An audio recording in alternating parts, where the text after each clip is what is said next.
परिचय हो गया आपका? जी, मेरा नाम कामरेड मोहम्मद वसी। मैं centre of Indian trade union CITU का कोषाध्यक्ष कानपुर का। कुल मिला के कह सकते हैं कि आप मजदूरों के लीडर हैं, यूनियन आप संचालित करते हैं। इसका सबसे पहला सवाल आता है 12 होने वाली 12 फरवरी को होने वाली जो हड़ताल है, आज जिसकी देश भर में चर्चा है, इस हड़ताल का मुख्य मकसद क्या है?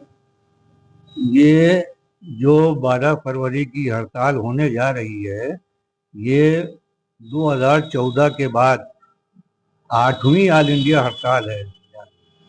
और इसके पहले 1982 में एक बड़ी ऑल इंडिया मजदूरों की हड़ताल हुई थी आज़ादी के बाद। उसके जोड़ें तो ये संख्या ज़्यादा होती है, लेकिन मौजूदा सरकार के समय में 8वीं बार ये हड़ताल होने जा रही है। पिछली बार 20 मई 2025 को ऑल इंडिया हड़ताल हुई थी। तो सर, पिछले साल की हड़ताल के हड़ताल आपके साथ आप देख रहे होंगे जिन तरह की जो चर्चा चलती है, कुछ ना कुछ नया रहता है, आपके एक अवसर कुछ नए चीजों को लेकर सामने आते हैं। तो आने वाले समय में आपके द्वारा किन चीजों को लिख दिया जा रहा है? ये एक भ्रम भी फैलाया जाता है कि मजदूर और ट्रेड यूनियन संगठन आए दिन हड़ताल करवाते हैं।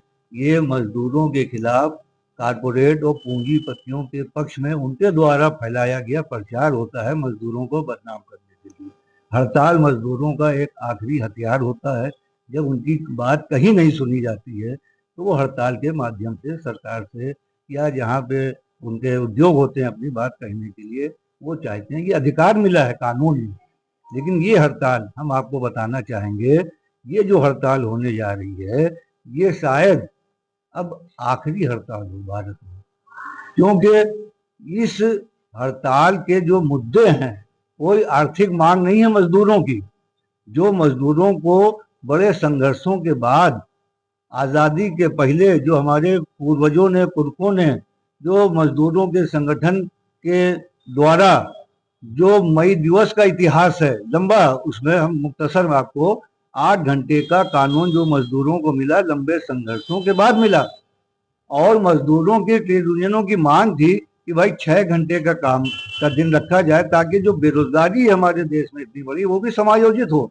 लेकिन मौजूदा सरकार ने कारपोरेट को फायदा पहुंचाने के लिए उस 8 घंटे के काम को खत्म करने के लिए 12-12 घंटे के काम की छूट दे दी गई है।